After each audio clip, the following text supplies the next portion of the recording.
Welcome to my channel. Please enjoy the video. Guys, let me make one thing perfectly clear. So in my last video that I did last night with Barry Hankerson being interviewed by Dr.Oz, Barry Hankerson is a psychologist, okay? Nobody was talking about Dr.Oz. When I said that he's a psychologist, I was speaking of Barry Hankerson, and I'm not going to repeat myself. Okay, let's get on with the commentary. Now, Barry Hankerson says he was dealing with grief, and this was the reason it took so long for him to begin to stream Aaliyah's music. Barry, the timing does not fit, okay? Now R.Kelly is on trial and could be facing life in prison. You want to come out now and say that you were dealing with grief and this is the time that you've gotten over your grief now that the man you said was sick is on trial for his life. Now, Barry Hankerson stated when you lose a family member so unexpectedly, it takes time to deal with that type of grief. Barry Hankerson, I'm not even going to comment on that. Anyway, let's go on with the commentary, guys.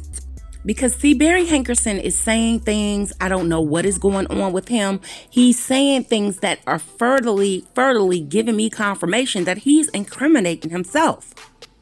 We can see it's written all over his face. He doesn't have to say a word. He's just not right. I don't believe anything Barry Hankerson has to say. Because Barry Hankerson had years and years and years after Aaliyah passed to even speak about his niece. Barry Hankerson, like I stated, guys, continued to work with R.Kelly for 5 more years after Aaliyah passed away in that plane crash. Now, it seems that some people are calling Barry Hankerson Barry Krueger. They're saying that he looks like the character Freddy Krueger. I don't know how true that is, but he's definitely a monster.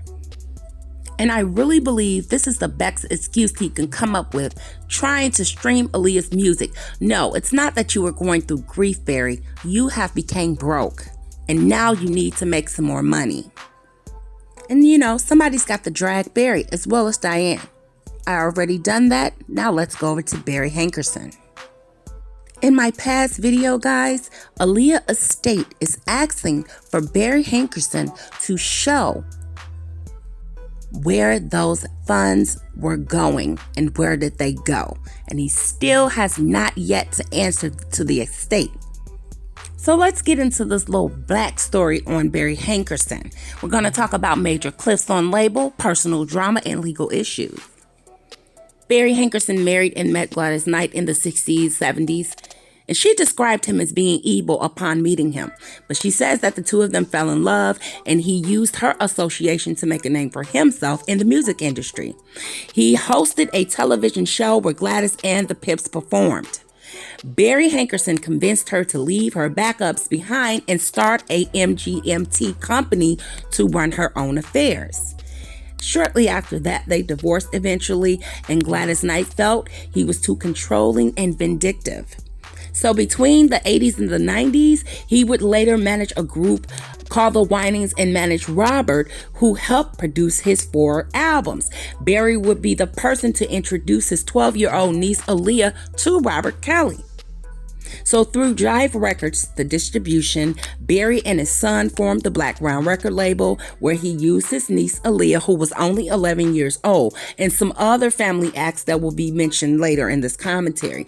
So he managed her career, publishing, and royalty deals. So as well as connecting her to the black talent such as like Missy Elliott, Timberland, Static Major, and also R.Kelly.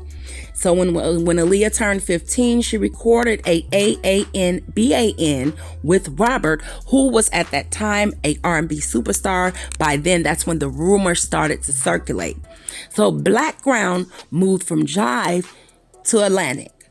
And then Barry now managed other famous acts such as Toni Braxton, Genuine. By 2000, Barry cut the ties from Robert allegedly due to some of his controversies, okay?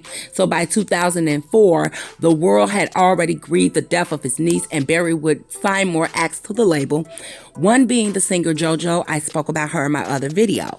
She would go on to produce 2 hits for him and 3 commercially successful singles before she began to flop. She soon sued him years later for shelving her projects. So Barry's girlfriend, who I spoke about in my other video, she broken up with him, and she was young like Aaliyah was versus Barry Hankerson's age. She was too young for him as well, okay? That's another story.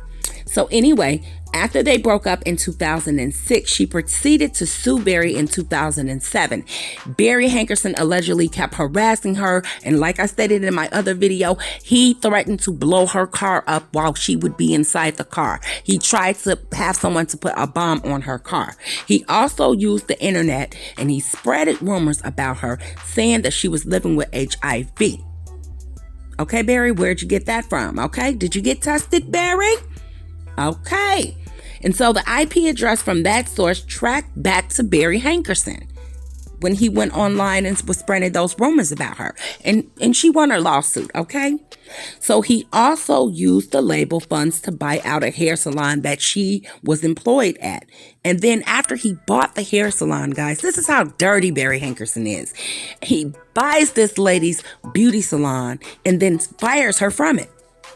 After that, Barry hired a private investigator to follow his ex and make threatening anonymous calls to this lady.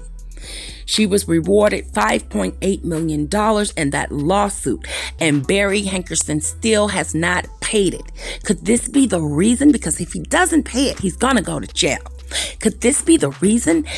Part of the reason that he's coming out trying to stream Aaliyah's music after Diane told him not to put this girl's stuff out. But he did it anyway. So in 2007, Toni was released from her contract on January the 10th, and she too sued the label. Okay, for breach of trust and misrepresentation. And this is exactly what Barry is doing with Aaliyah's legacy and her name, and also trying to misrepresentate Diane. He knew about R.Kelly, okay? Nobody's stupid, Barry.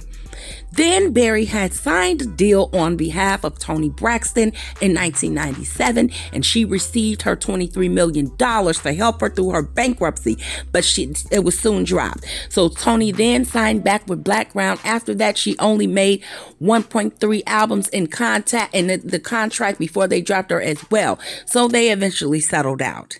So in 2009, Timbaland sued Blackground due to the label refusing to finance his 3rd album, and allegedly they attempted to blackball him. I'm just explaining who Barry Hankerson is, guys. And yes, once again, Barry Hankerson is a psychologist. He went to school for psychology, and he is a psychologist, okay? So after Timbaland sued him, Timbaland wanted to be a rapper, and then he originally accused Barry and his son Jomo of forcing him to remain Aaliyah's producer instead of a performer like he wished he would have been. Then we go on to JoJo.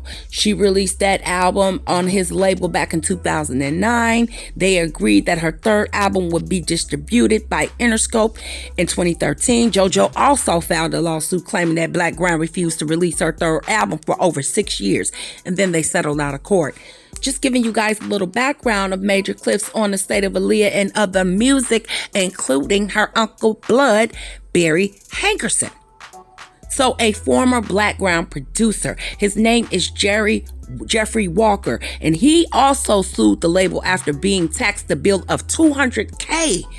And then he reported, they said that he never reported his income. And then his lawyer claimed that Barry Hankerson's son Jomo endorsed and cashed checks for himself on the Blackground Records bank account. So they're spending this artist's money on themselves and didn't pay them out, and they had to take him to court to sue Barry Hankerson. So major clips on the state of Aaliyah and other music. When this music industry transformed from CDs to digital downloads and streaming background records, they did not participate. These artists stopped making money, and this is when all the harboring Aaliyah's catalogs as well as her unreleased vocals. He owned all of her masters except for that first album, guys, and that was the AANBAN. Hence why it's available now. Now let's get into clips. So this guy's wife is Muslim and was Aaliyah's chaperone doing her first album recording. And Barry Hankerson was present during this time.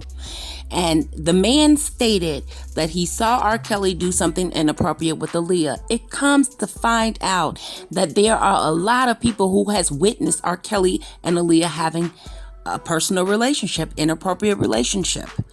But Barry Hankerson says that he did not know. And Barry, that is a freaking lie, and you know it. So once again, clips. This guy's wife was a Muslim, and he was Aaliyah's chaperone doing that first album again. And he stated that he saw R.Kelly doing something inappropriate with Aaliyah. She told her husband, and he decided not to do anything because his friend was Aaliyah's dad at the time, and he told him not to say anything. He says he now feels guilty, and he wishes that he had exposed R.Kelly, that he could have saved other girls. He said, but Diane never came out and said this. He didn't feel good about himself after the fact. And Aaliyah ran away from home and had a secret phone. Okay? Sounds like Jocelyn Savage to me. Aaliyah ran away from home, guys. See, all this was happening in the background when they were singing Age Ain't Nothing But a Number. So, it appears that R. Kelly allegedly gave Aaliyah a cell phone and she ran away from home to be with him. Okay? They went to Miami. And they're stating that Aaliyah's dad, Michael Houghton, knew about the relationship, but he wanted the album to work. Aaliyah said she was in love with Robert, and Aaliyah begged her father to allegedly not press charges against Robert Kelly. And allegedly, in my opinion, guys, they need to dig Michael Houghton's body back up because I believe he was going to come out with this. He was going to tell. And I believe eventually he was going to press criminal charges. Now, all of a sudden, Aaliyah dies in a plane crash and all of these things are coming out. And then, let's not forget, guys, what Barry Hankerson stated, for your family member to die unexpectedly. Or was it expected, Barry? That's another video, guys. Because it's starting to appear to me that this is a jigsaw puzzle and all of the pieces are finally coming together. So someone sent me some information that claimed to know Aaliyah's family. And this person stated that they weren't in cog.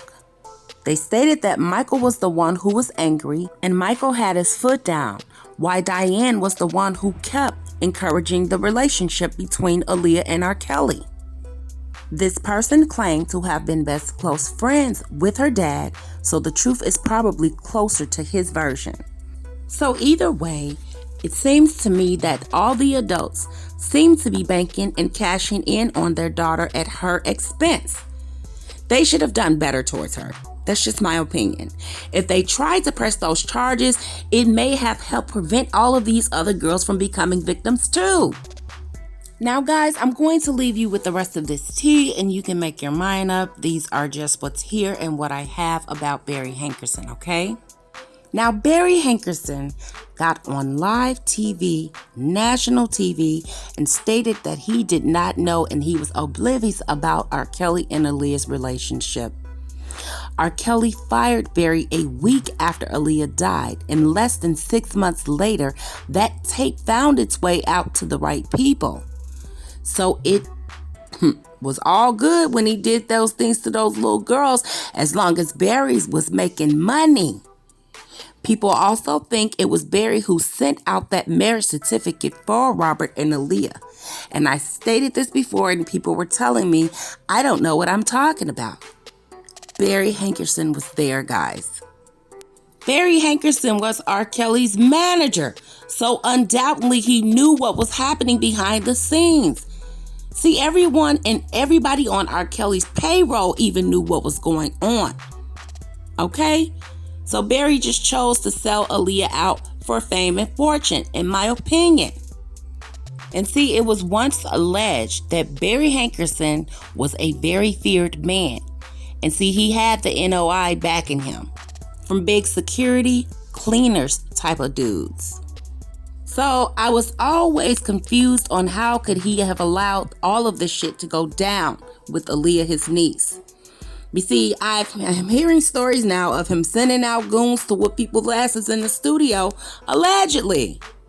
And see, this couldn't be very far-fetched from the lie, because Aaliyah even had NOI as her security at one point when they were considering converting to becoming Muslim.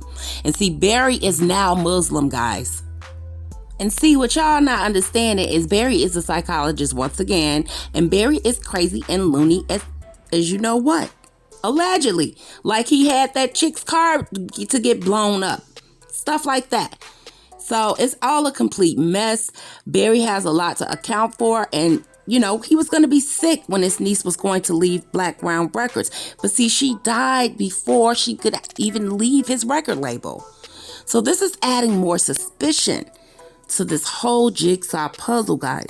Let's put this puzzle together.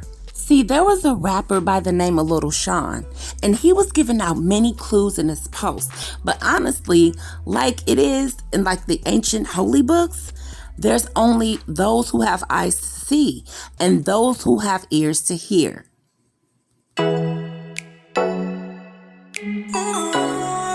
Hey guys, thanks for watching my video. Please be sure to like, comment, and subscribe. Don't forget to hit the notification bell.